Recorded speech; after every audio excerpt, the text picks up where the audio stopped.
Marcus Chen had always been the guy who ran toward danger instead of away from it.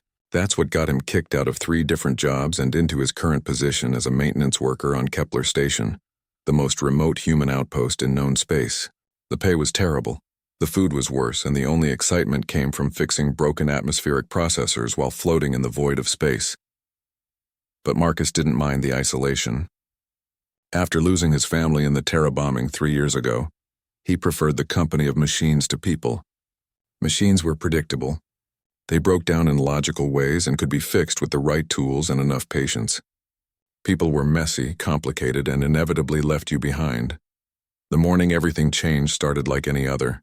Marcus was running diagnostics on the station's outer hull when his proximity sensor started screaming. A ship was approaching fast, too fast for a normal docking procedure. Through his helmet display, he watched a sleek vessel with unfamiliar markings spiral out of control.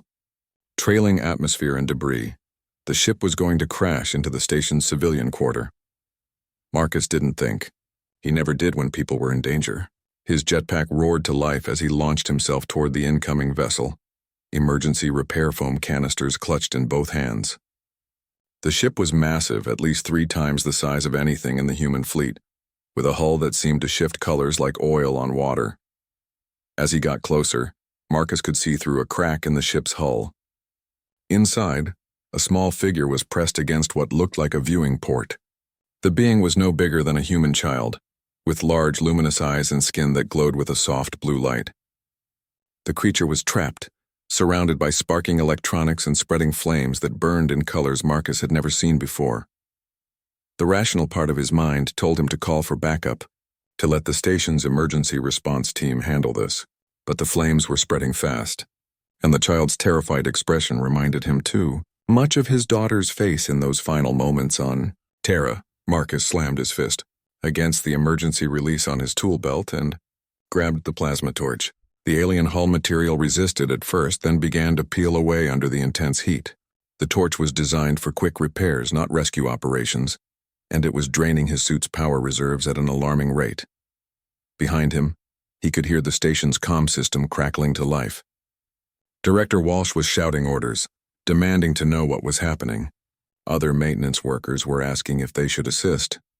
Marcus ignored them all, focusing on cutting through the strange metal that seemed to heal itself even as he burned through it. A section of hull finally gave way, and Marcus punched through into the alien ship's interior. The atmosphere inside was thin and tasted of copper and ozone through his suit's emergency filters. The flames were everywhere now, crawling across the walls like living things, consuming exotic materials that turned to ash and strange, glittering dust. The alien child was huddled in an alcove, pressing itself against what looked like a control panel. Up close, Marcus could see that it wasn't entirely humanoid. Its limbs were longer than a human child's, and its fingers ended in what looked like crystalline structures. But the fear in its eyes was universal. The same terror he'd seen in countless human faces during emergencies. Marcus reached out his hand, speaking softly even though he knew the creature couldn't understand him. "Hey there, kid. I'm here to help. I know you're scared, but we need to get you out of here." The alien child hesitated for a moment, then reached out with one trembling hand. The moment their gloves touched, Marcus felt a jolt of something that wasn't quite electricity. Images flashed through his mind.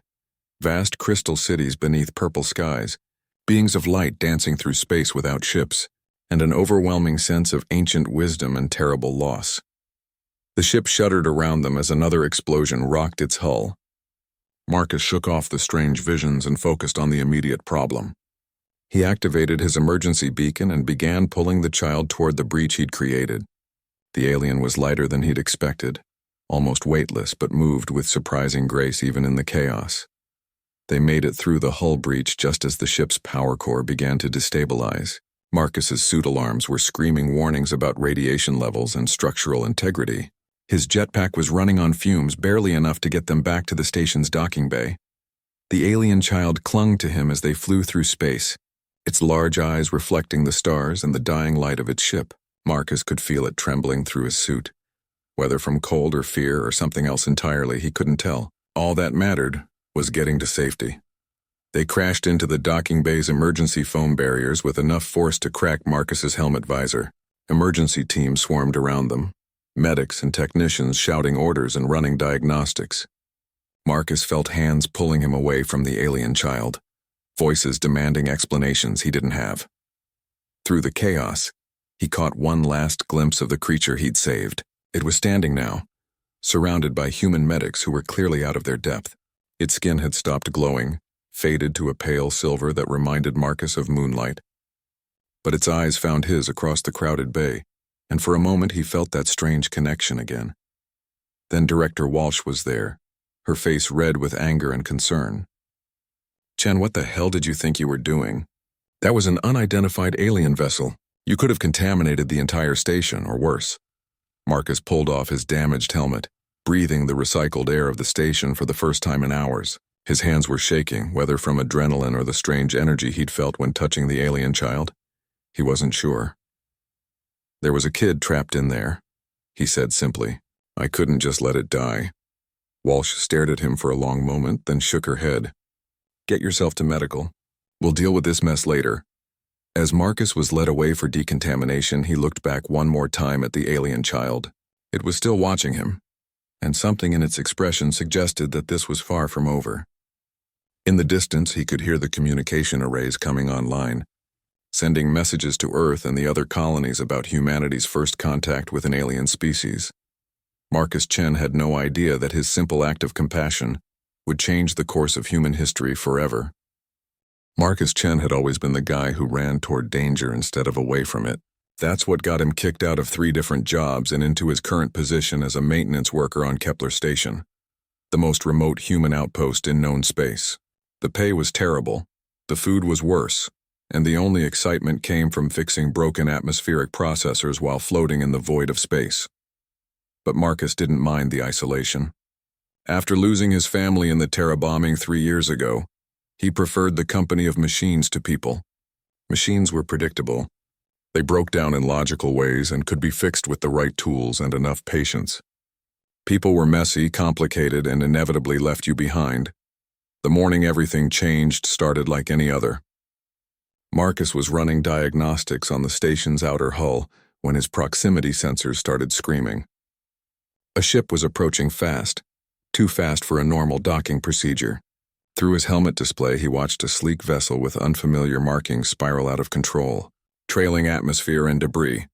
The ship was going to crash into the station's civilian quarter. Marcus didn't think. He never did when people were in danger. His jetpack roared to life as he launched himself toward the incoming vessel. Emergency repair foam canisters clutched in both hands. The ship was massive, at least 3 times the size of anything in the human fleet, with a hull that seemed to shift colors like oil on water. As he got closer, Marcus could see through a crack in the ship's hull. Inside, a small figure was pressed against what looked like a viewing port. The being was no bigger than a human child, with large luminous eyes and skin that glowed with a soft blue light.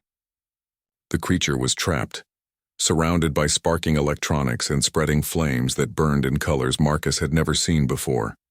The rational part of his mind told him to call for backup, to let the station's emergency response team handle this. But the flames were spreading fast, and the child's terrified expression reminded him too, much of his daughter's face in those final moments on Terra. Marcus slammed his fist against the emergency release on his tool belt and grabbed the plasma torch. The alien hull material resisted at first, then began to peel away under the intense heat. The torch was designed for quick repairs, not rescue operations, and it was draining his suit's power reserves at an alarming rate. Behind him, he could hear the station's comm system crackling to life. Director Walsh was shouting orders, demanding to know what was happening. Other maintenance workers were asking if they should assist. Marcus ignored them all, focusing on cutting through the strange metal that seemed to heal itself even as he burned through it. A section of hull finally gave way, and Marcus punched through into the alien ship's interior. The atmosphere inside was thin and tasted of copper and ozone through his suit's emergency filters. The flames were everywhere now, crawling across the walls like living things, consuming exotic materials that turned to ash and strange, glittering dust. The alien child was huddled in an alcove, pressing itself against what looked like a control panel. Up close, Marcus could see that it wasn't entirely humanoid. Its limbs were longer than a human child's, and its fingers ended in what looked like crystalline structures.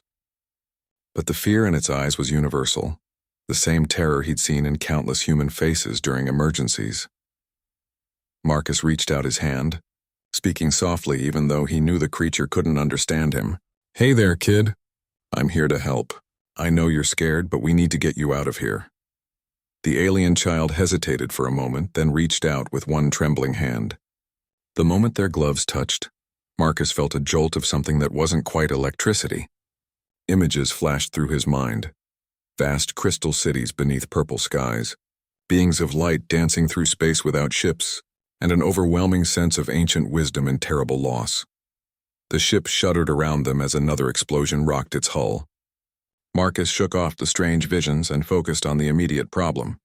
He activated his emergency beacon and began pulling the child toward the breach he'd created. The alien was lighter than he'd expected, almost weightless, but moved with surprising grace even in the chaos. They made it through the hull breach just as the ship's power core began to destabilize. Marcus's suit alarms were screaming warnings about radiation levels and structural integrity. His jetpack was running on fumes, barely enough to get them back to the station's docking bay. The alien child clung to him as they flew through space, its large eyes reflecting the stars and the dying light of its ship. Marcus could feel it trembling through his suit, whether from cold or fear or something else entirely he couldn't tell. All that mattered was getting to safety. They crashed into the docking bay's emergency foam barriers with enough force to crack Marcus's helmet visor. Emergency teams swarmed around them, medics and technicians shouting orders and running diagnostics. Marcus felt hands pulling him away from the alien child, voices demanding explanations he didn't have. Through the chaos, he caught one last glimpse of the creature he'd saved. It was standing now, surrounded by human medics who were clearly out of their depth. Its skin had stopped glowing, faded to a pale silver that reminded Marcus of moonlight. But its eyes found his across the crowded bay, and for a moment he felt that strange connection again. Then Director Walsh was there, her face red with anger and concern. "Chen, what the hell did you think you were doing? That was an unidentified alien vessel. You could have contaminated the entire station or worse." Marcus pulled off his damaged helmet, breathing the recycled air of the station for the first time in hours. His hands were shaking, whether from adrenaline or the strange energy he'd felt when touching the alien child. He wasn't sure. "There was a kid trapped in there," he said simply. "I couldn't just let it die." Walsh stared at him for a long moment, then shook her head. "Get yourself to medical. We'll deal with this mess later." As Marcus was led away for decontamination, he looked back one more time at the alien child. It was still watching him, and something in its expression suggested that this was far from over. In the distance, he could hear the communication arrays coming online, sending messages to Earth and the other colonies about humanity's first contact with an alien species. Marcus Chen had no idea that his simple act of compassion would change the course of human history forever. The command center of Kepler Station had transformed into barely controlled chaos. Officers shouted readings across the room, while tactical displays showed 12 massive vessels, arranged in what could only be a hunting formation around the station. Director Walsh stood at the central console, her face pale but determined as she tried to coordinate a defense with resources never meant for combat. Marcus burst through the doors with Silver close behind him, ignoring the startled looks from the command crew. He'd never seen an alien this close before, and several officers reached for their sidearms before Walsh raised a hand to stop them. "Chen, what the hell are you doing bringing that thing to the command center?" she demanded. "Its name is Silver, and it's not a thing," Marcus said firmly. "And right now it might be our only chance of surviving what's coming." Lieutenant Commander Torres, the station's head of security, stepped forward with his hand on his weapon. "Sir, this creature could be a spy, or worse. For all we know, this is some kind of elaborate trap." Silver moved closer to Marcus, its skin glowing with patterns that seemed to pulse in rhythm with the station's emergency alarms. When it spoke, its voice carried clearly across the suddenly quiet command center. "The hunters do not use traps," Silver said, causing several officers to step back in surprise. "They do not need to. They are stronger than any single race, faster than any ship you have ever built, and they have been hunting across the galaxy for 10,000 of your years." Walsh stared at Silver for a long moment, then looked at Marcus. "It speaks English?" "Some kind of telepathic connection," Marcus explained quickly. Director, those ships out there aren't here for first contact. They're here because I saved Silver from its crashed ship. They're hunters, and now they consider us part of their prey. The main display flickered, and suddenly the view shifted to show one of the alien vessels up close. It was unlike anything in human space, all angular edges and surfaces that seemed to absorb light rather than reflect it. Weapon ports along. Its hull glowed with an energy that made the station's sensors scream warnings. "Incoming transmission," reported Communications Officer Park. "It's on all frequencies simultaneously." "Put it through," Walsh ordered. The voice that filled the command center was like grinding metal mixed with digital static, translated by the station's computers into coldly perfect English. "Human station, you have interfered with a sanctioned hunt. Surrender the fugitive immediately and your deaths will be swift." Silver's glow intensified, and Marcus felt a wave of anger and determination flow through their connection. The alien child stepped forward, moving with more confidence than Marcus had seen since the rescue. "You may tell the Void Hunters that Lumina refuses their demand," Silver said, its voice now carrying harmonics that seemed to resonate through the station's hull. "And tell them that humanity has chosen to stand with the light." The silence that followed was broken only by the hum of the station's life support systems. Then the hunter's voice returned, and this time there was something new in it. Surprise. "Lumina lives. Impossible. The Singing Grove was destroyed. Your people were scattered like dust before our ships." Silver's skin began to pulse with new patterns, brighter and more complex than anything Marcus had seen before. When it spoke again, its voice seemed to come from everywhere at once. "The Grove was our home, but the song lives in every child of the light. As long as one of us draws breath, the harmony continues." Marcus felt something shifting in the air, around them, a pressure that made his ears pop and his skin tingle. The station's displays began showing impossible readings as energy cascaded through systems never designed to handle such forces. "Silver, what are you doing?" he whispered. "Showing them what they awakened when they threatened you," Silver replied, but its voice now seemed to come from inside Marcus's head. "Your people have a saying, do they not? About poking sleeping giants?" The hunter's transmission crackled with interference as Silver's power continued to build. "You cannot protect them, little singer. Humanity is weak, their ships primitive, their weapons laughable." "Their weapons, perhaps," Silver agreed, and Marcus could feel something like humor in their connection.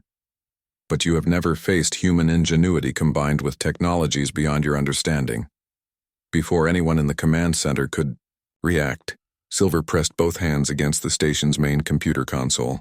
Light flowed from its crystalline fingers into the system, and suddenly every display in the room showed information that shouldn't exist. Technical specifications for weapons that could fold space itself. Ship designs that moved by riding gravitational waves. Energy systems that drew power directly from the quantum foam underlying reality. And most impossibly of all, manufacturing protocols that could transform the station's simple fabrication units into factories capable of producing any of these technologies. "This is impossible," Torres whispered, staring at the displays. "This level of technology, it would take centuries to develop." "My people were old when your son was young," Silver said, its voice now speaking directly to everyone in the room through some kind of telepathic broadcast. "But age brought complacency. We forgot that sometimes survival requires more than wisdom and beauty. Sometimes it requires the courage to stand and fight." Director Walsh was frantically reading through the technical specifications, her engineering background allowing her to understand just enough to be terrified. "These power requirements, the energy output, we don't have the infrastructure to build even the smallest of these weapons." Silver turned to Marcus, its large eyes reflecting the emergency lighting. "But you have something we lost long ago. You have the will to sacrifice everything to protect those you love." Marcus understood immediately. The station's fusion reactors could be overloaded, turned into bombs powerful enough to take out several of the hunter ships. The evacuation pods could be rigged as kinetic weapons, their simple chemical rockets replaced with the gravity drive Silver's people had developed. It would destroy Kepler Station, but it might give Earth enough time to prepare. "No," Marcus said firmly. "There has to be another way. All those people, the civilian workers, their families." "Then help me find that other way." Silver said, extending its hand toward him. Let me show you what humans might become if they choose to reach for the stars instead of hiding from them. Marcus hesitated, remembering the visions he'd experienced before, the possibilities he'd seen, both triumphant and terrifying. Then, he thought about his daughter, about the future she would never see, and all the other children across human space who deserved better than a universe where monsters hunted in the dark. He took Silver's hand.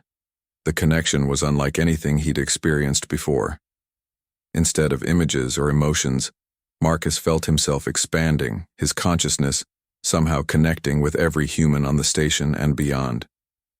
He could sense their fear, their determination, their desperate hope that somehow they might survive this encounter.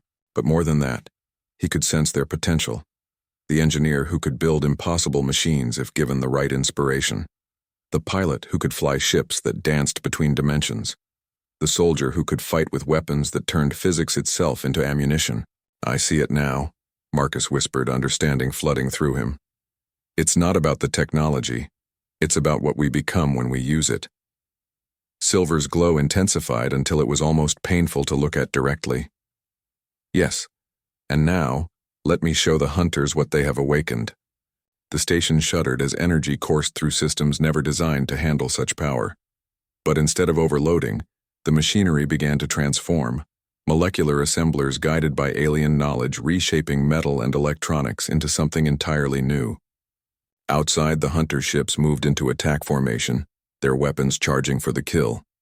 But Kepler Station was no longer the helpless outpost they had planned to destroy. It was humanity's first taste of what they might become when someone gave them the tools to fight back. The transformation of Kepler Station was like watching evolution happen in fast forward. Marcus stood at the command center's main viewing port, his hand still connected to Silver's, watching as the station's external hull began to shift and reshape itself. What had been a simple mining platform was growing into something that looked more like a crystalline flower than a space station. Energy readings are off the charts, reported Officer Park, her voice tight with disbelief. The fusion reactors are operating at 300% capacity, but somehow the temperature is actually dropping. Dr. Kim burst into the command center, her medical scanner clutched in white-knuckled hands. Whatever that thing is doing, it's affecting every human on this station. Neural activity is spiking across all cognitive centers, but instead of causing seizures or brain damage, it's like everyone just got smarter. Marcus could feel it himself. The technical readouts that had been incomprehensible minutes ago now made perfect sense. He understood not just what the weapons Silver's people had developed could do, but why they worked, how they could be improved, and most importantly, how they could be adapted to human manufacturing capabilities. It's not making us smarter, Marcus said, his voice carrying a confidence he'd never felt before. It's showing us connections we already could have made, possibilities that were always there. Director Walsh was frantically coordinating with department heads throughout the station, watching as fabrication units that had been designed to make replacement parts began producing components that shouldn't have been possible with human technology. Engineering reports that fabricator, Base 7 just produced a gravity manipulation matrix using nothing but recycled hull plating and processor cores, she announced. They're saying it's like the knowledge just appeared in their heads. Through the connection with Silver, Marcus could sense what was happening throughout the station. In the engineering sections, Chief Morrison was looking at fusion reactor designs he'd worked on for 20 years, and suddenly seeing ways to improve their efficiency by orders of magnitude. In the weapons locker, Security Chief Torres was examining standard laser rifles and understanding how their targeting systems could be modified to track targets through folded space.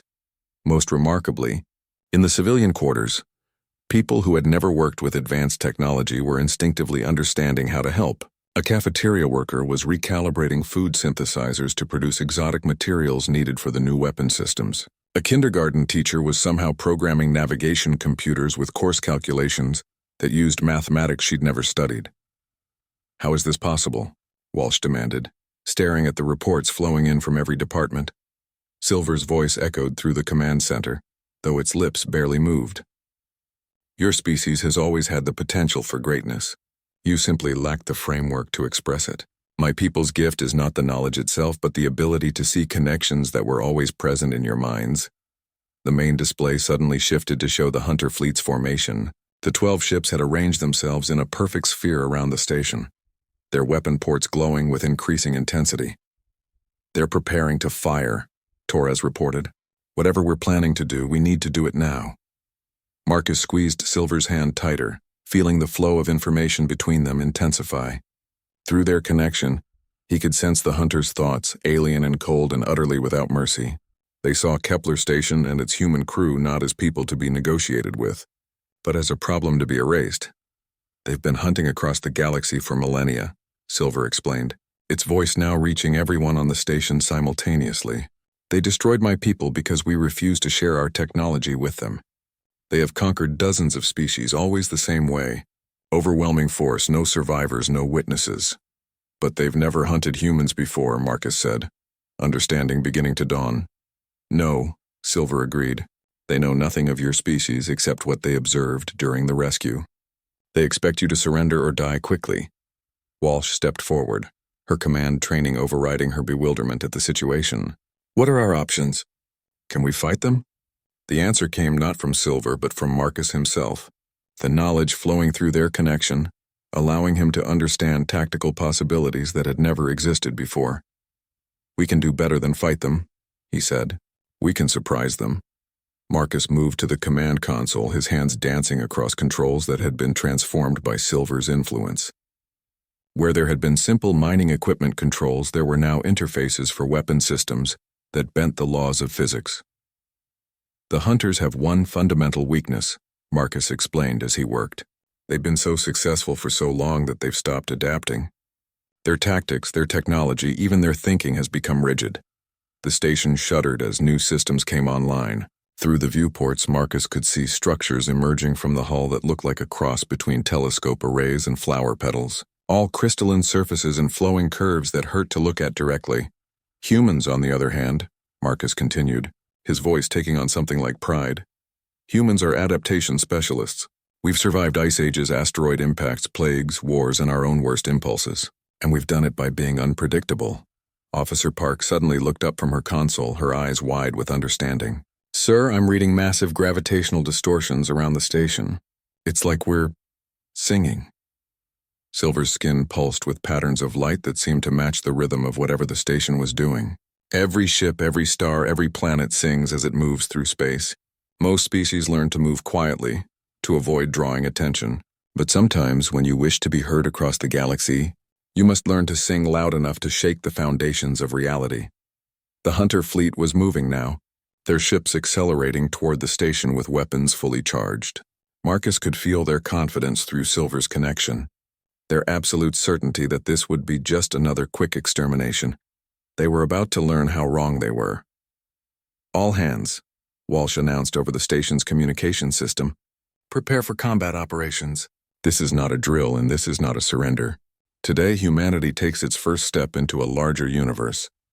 Marcus activated the station's new weapons systems, feeling the power flowing through technology that was part human engineering and part alien wisdom. The crystalline arrays that had grown from the station's hull began to glow with a light that seemed to come from the space between. "Stars, fire," he said quietly. What happened next would be studied by xenobiologists and military historians for generations to come. The station didn't shoot projectiles or energy beams at the Hunter ships. Instead it sang. The gravitational waves that erupted from Kepler Station's modified hull carried frequencies that no human ear could detect but that every sensitive instrument in the Hunter fleet registered as impossible. The song twisted space itself, creating pockets of warped physics that turned the Hunters' own momentum against them. 3 ships collided with gravitational anomalies that hadn't existed seconds before and found their hulls stretched into pasta-thin strands of exotic matter. 2 more ships had their weapon systems overload when they tried to target something that was simultaneously in front of them, and behind them, and nowhere at all. The remaining 7 ships scrambled to adapt, their pilots frantically trying to understand what had just happened to their supposedly invincible fleet. "Now they know," Silver said, its voice carrying across the station's communication system to reach every human aboard. "Now they know that humanity will not go quietly into the dark." The remaining Hunter ships regrouped with a speed that spoke of countless battles across the galaxy. Marcus watched through the station's enhanced sensors as they adopted a new formation, one designed to minimize their exposure to the gravitational anomalies that had destroyed their companions. "They're learning," he observed, his hand still connected to Silver's as information flowed between them. "Adapting to our tactics."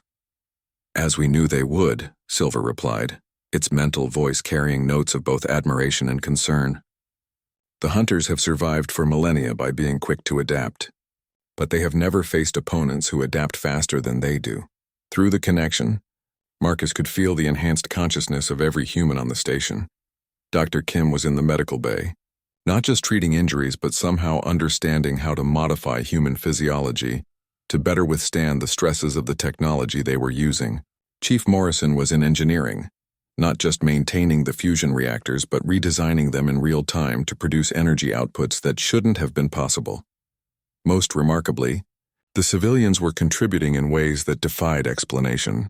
The kindergarten teacher, Sarah Martinez, had somehow become instrumental in coordinating the station's defensive systems, her understanding of child psychology translating into an intuitive grasp of how to predict and counter the hunters' movements.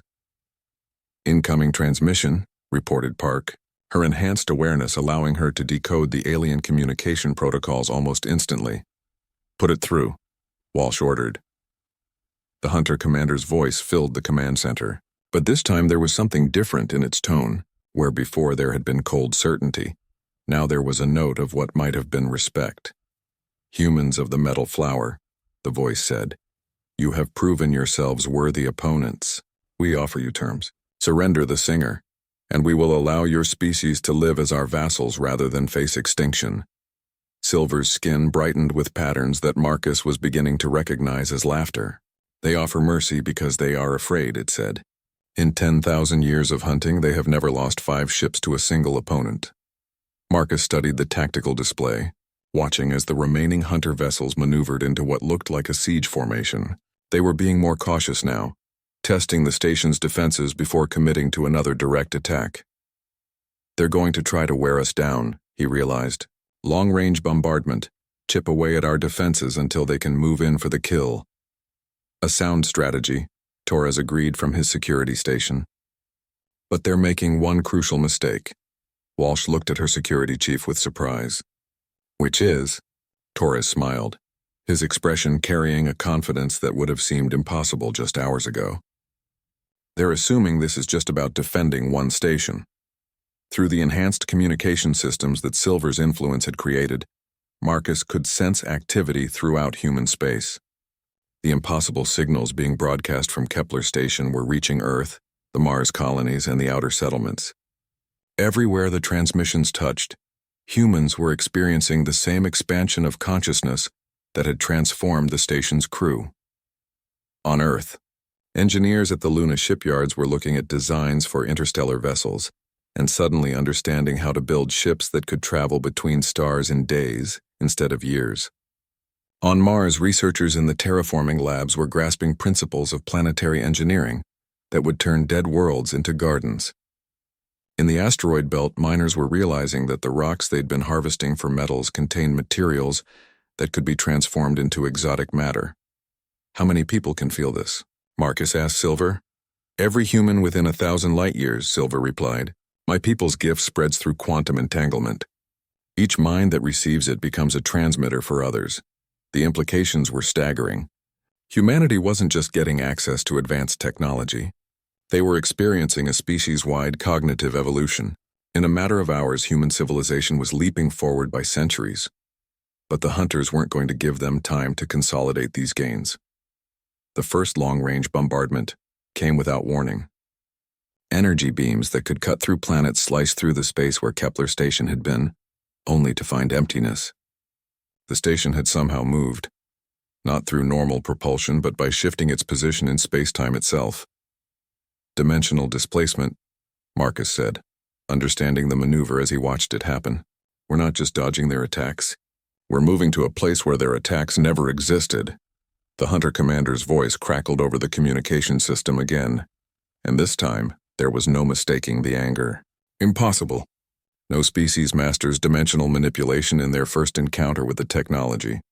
Silver's response carried across space on frequencies that bent reality around them. No species you have encountered before has been human. The truth of that statement was becoming apparent throughout the battle. Where other species might have used their newly gained abilities defensively, humans were characteristically going on the offensive. The station wasn't just evading the hunters' attacks. It was studying them, analyzing their technology, and finding ways to turn their own weapons against them. Marcus watched as the station's modified systems locked onto one of the hunter ships and created a localized temporal distortion around it. The vessel found itself caught in a loop, repeating the same 3 seconds of time over and over while its weapons harmlessly discharged into space. Temporal stasis field, he breathed. We're not just stopping them, we're trapping them in time itself. But the hunters weren't finished adapting. The remaining ships began firing in coordinated patterns, their attacks designed not to hit the station directly, but to create cascade effects in the fabric of space-time that would make dimensional displacement impossible. They're trying to lock us in normal space, Torres observed. Force us to fight by their rules. Marcus felt Silver's concern through their connection. This was a tactic the hunters had used before, against Silver's people during the final battle for the Singing Grove. It had worked then, forcing the peaceful inhabitants into a direct confrontation they couldn't win. But humans weren't Silver's people. Where the inhabitants of the Singing Grove had been philosophers and artists who had turned to warfare only in desperation, humans had been warriors long before they reached for the stars. Let them lock us down, Marcus said, his voice carrying across the station's communication system. It's time they learned what happens when you corner a species that's been fighting for survival since before it could walk upright.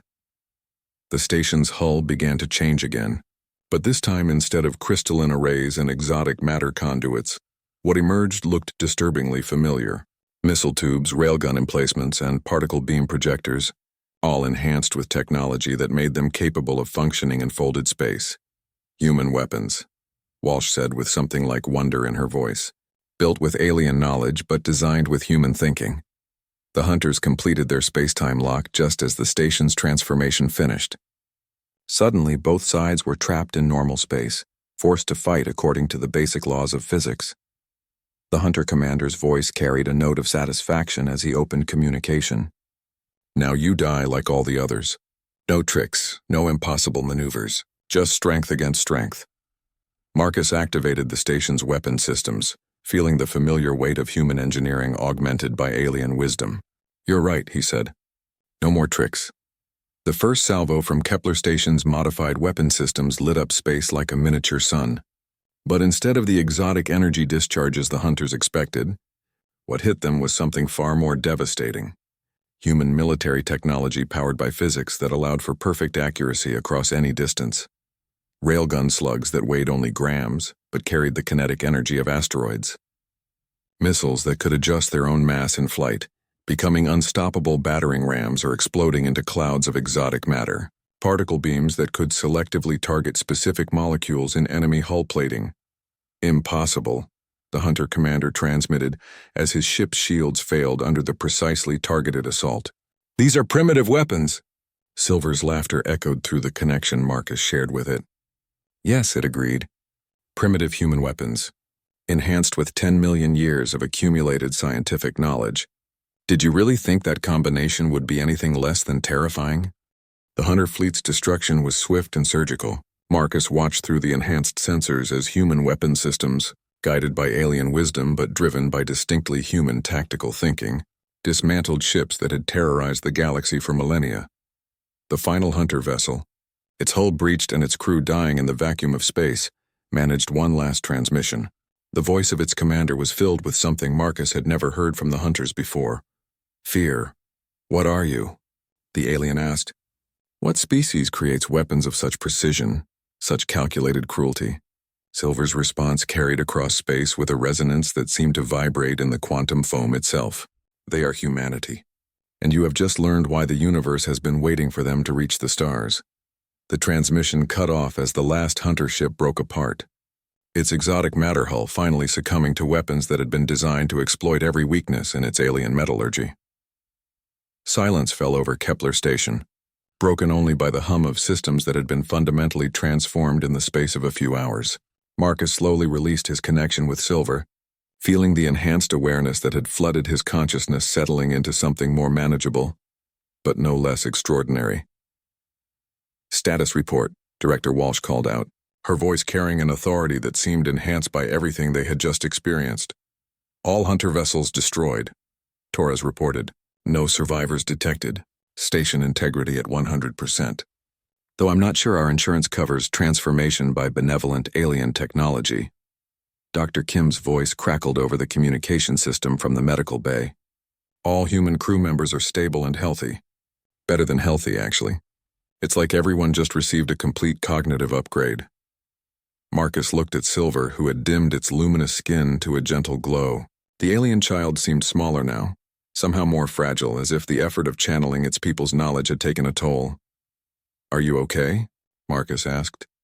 Silver nodded, then moved to the command center's main viewing port to stare out at the debris field that had once been a hunter fleet. "I am well, but I am also sad. Sad we won. We saved the station, saved humanity from the hunters." "Yes," Silver agreed. "But in doing so, you have also inherited my people's burden. The hunters were only one threat among many in this galaxy. There are others who will come, drawn by the signal we sent when we shared our knowledge." Walsh stepped forward, her expression serious. "What kind of others?" Through the viewing port, Marcus could see new stars appearing in the distance, but he realized they weren't stars at all. They were ships, hundreds of them, emerging from hyperspace at the edge of the system. "Silver," he said quietly, "please tell me those are your people coming to thank us." Silver's skin began to pulse with new patterns, more complex than anything Marcus had seen before. As the alien child concentrated, information flowed across the station's displays, showing the approaching fleet in detail. The ships were beautiful, all flowing curves and crystalline surfaces that caught and refracted the light of distant stars. But there were other vessels mixed in with them, ships from dozens of different species, all bearing the same symbol, a stylized star surrounded by protective hands. "The Galactic Federation," Silver explained. "The alliance my people helped create before the hunters began their campaign of genocide. They are coming to investigate the signal we sent." Marcus felt a chill run down his spine. "And they're going to find a human outpost that just destroyed a hunter fleet using technology we shouldn't possess." "Worse," Silver said softly. "They are going to find a species that has just experienced a cognitive revolution that took my people 10 million years to achieve. From their perspective, humanity has just become the most dangerous force in the galaxy." The implications were staggering. Marcus could feel through his enhanced awareness that the transformation Silver had triggered wasn't limited to Kepler Station. Across human space, people were waking up to possibilities they had never imagined. Earth's military was already drawing up plans for starships that could travel between galaxies. The scientific community was solving theoretical problems that had puzzled them for centuries. Humanity had just taken an evolutionary leap that other species would see as a threat to the established order of the galaxy. "What do we do?" Walsh asked. Before Silver could answer, the communication system activated with an incoming transmission. The voice that spoke was melodious and strange, clearly alien but somehow less threatening than the hunters had been. "Unknown station. This is Ambassador Kethril of the Federation vessel Harmony's Edge. We have detected the use of Lumina technology in this system, which should be impossible given that the Lumina species was declared extinct. Please identify yourselves and explain the nature of your weapons' capabilities." Silver looked at Marcus with those large, luminous eyes. "This is your choice now. My people's knowledge is part of you, part of all humanity. You can try to hide it, pretend to be a primitive species that stumbled onto advanced technology, or you can do what humans have always done when faced with a larger, more established community. Which is," Silver's skin brightened with what Marcus had learned to recognize as humor, "kick down the door and demand to be heard." Marcus thought about his daughter, about the future she would never see. He thought about every human child across the colonies, growing up in a universe that was vast and dangerous but no longer empty of possibilities. He walked to the communication console and opened a channel to the Federation fleet. "This is Marcus Chen, speaking for humanity," he said, his voice carrying across space to beings who had never heard of his species. "The Lumina technology you detected is now part of human civilization. freely given by the survivor we rescued from hunter attack. We used it to defend ourselves and will use it to defend others who cannot defend themselves." He paused, looking out at the Federation fleet, then continued with a confidence that came from knowing his species had just proven they belonged among the stars. "If you want to discuss the implications of that, you're welcome to dock with our station, but you should know that humanity doesn't ask permission to exist, and we don't apologize for refusing to die quietly." The silence that followed stretched for long minutes. Then Ambassador Kethral's voice returned, carrying what might have been the alien equivalent of laughter. "Marcus Chen of humanity, I believe this is the beginning of a very interesting conversation."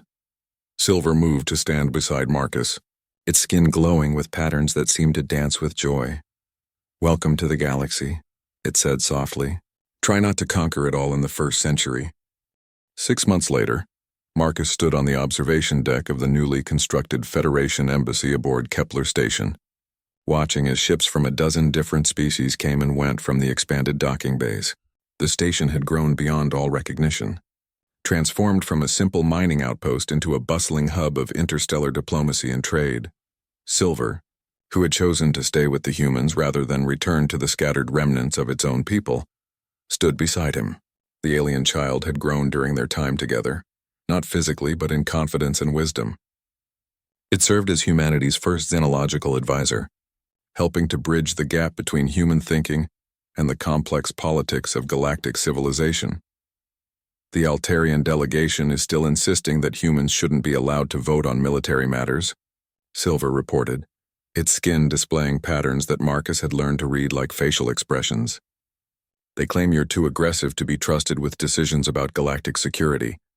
Marcus smiled, watching as a human-designed patrol ship escorted a massive Federation transport through the system.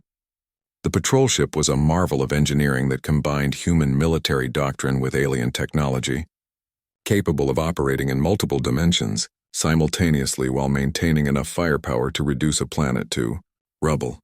"Can't imagine why they'd think that," he said dryly. The truth was that humanity's integration into galactic society had been anything but smooth. The Federation had discovered that humans didn't just adapt to new technology. They improved it, weaponized it, and found applications that their alien creators had never imagined. What the Lumina had developed as tools for peaceful exploration, humans had turned into engines of war that made the hunter fleet look like children's toys. But they had also turned that same innovative spirit toward solving problems that had plagued the galaxy for millennia. Human engineers had designed new types of space habitats that could support multiple alien species simultaneously. Human doctors had developed medical techniques that worked across radically different biologies. Human artists had created forms of expression that spoke to minds evolved under alien suns. "Ambassador Kethral wants to speak with you," Silver continued. "Something about the proposal for human membership in the Inner Council." Marcus nodded but didn't immediately move toward the diplomatic quarters. He was still amazed by how far they had all come in such a short time. The cognitive enhancement that Silver's people had provided hadn't just made humans smarter. It had made them more empathetic, more capable of understanding perspectives radically different from their own, which had proved essential for navigating the complex web of alliances and rivalries that defined galactic politics. The Federation, Marcus had learned, was not the peaceful utopia it initially appeared to be. It was a collection of species held together by mutual necessity, constantly balancing competing interests and ancient grudges.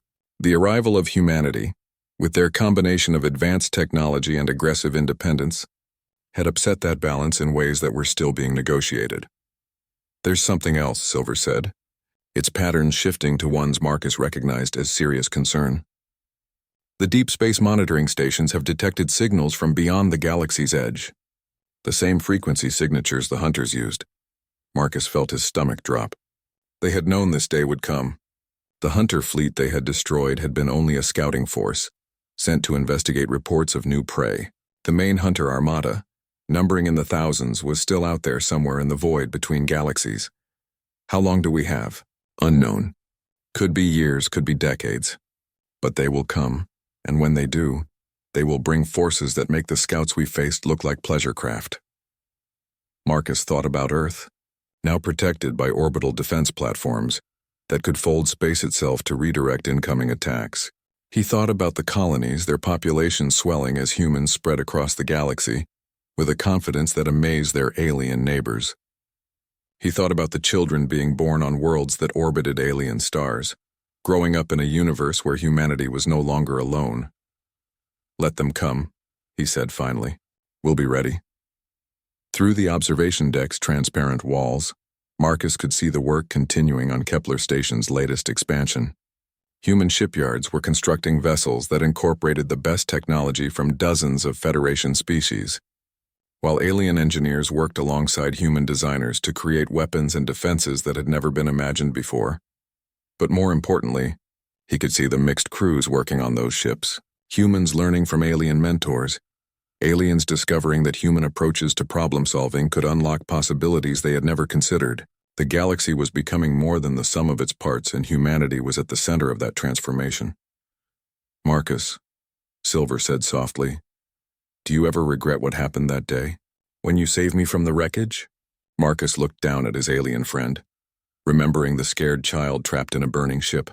Now Silver was an ambassador in its own right, helping to guide humanity's integration into galactic society, while serving as a living link to the wisdom of its ancient people. "Never," Marcus said without hesitation. "That moment changed everything, not just for us, but for everyone." Silver's skin brightened with patterns that Marcus had come to recognize as deep contentment. "My people have a saying, the song that saves one life echoes across the cosmos. I think they would be pleased to know that the echo of your compassion has reached every corner of the galaxy." A chime from the station's communication system interrupted their conversation. Ambassador Kethral's melodious voice filled the observation deck. "Marcus Chen, if you have a moment, there are several matters requiring your attention. The Altarian delegation has formally requested human assistance with a hunter incursion in their home system. The Crystalline Collective wishes to establish an embassy on Earth. And there are reports of new species making contact beyond the galactic rim, asking specifically for human representatives." Marcus looked out at the stars, each point of light representing worlds where human influence was spreading, where the values of compassion and determined protectiveness that had led him to save an alien child were taking root in alien minds. "On our way," he replied. As they walked toward the diplomatic quarters, Silver asked one last question. "Do you think your people are ready for what's coming? Not just the hunters, but everything else? The responsibilities of being a galactic power?" Marcus thought about his daughter, about the future she would never see but that her memory had helped to create. He thought about every human across the stars who was waking up each day to possibilities that previous generations had only dreamed of. "I think," he said slowly, "that humanity has been preparing for this moment since the first human looked up at the night sky and wondered what was out there. We're not just ready to protect ourselves. We're ready to protect everyone who needs protecting." Silver's glow intensified until it filled the corridor with warm, golden light. "Then the universe is in very good hands indeed." Behind them, through the observation deck's windows, the stars continued to shine, but now they no longer represented distant, unreachable destinations. They represented home and community, and a future where no child of any species would face the darkness alone. Marcus Chen had burned to save an alien child, and in doing so, had lit a fire that would burn across the galaxy for generations to come. The universe would never be the same, and that was exactly as it should be.